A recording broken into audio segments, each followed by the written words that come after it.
Петропавлда мамырдың 2-сі еске алу вахтасы жұмысын бастады. Бұл жеңістің 70 жылдығы қарсаңында игі дәстүрге айналған. 9 мамыр қарсаңында қаламыздың мәңгілік алау алдында мектеп оқушылары сап түзеп тұрады. Долгое время, к сожалению, этого не было. Еске алу вахтасы өкінішке орай ұмытылып кеткен еді. Соңғы жылдар қайта жаңғырылып келеді. Бүгінгі іс-шараны қалалық білім бөлімі бастап отыр.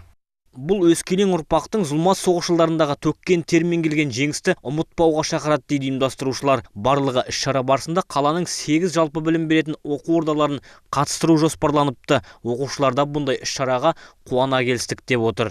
Я считаю, что бұл біздің мектеп үшін өте айтулы, әсіресе жеңіс күні қарсаңында. Мектебімізде осы сынды іс-шаралар жиі ұйымдастырылып келеді. Алғашқы әскери дайындық сабақтарында да барлығын үйреніп жүрміз.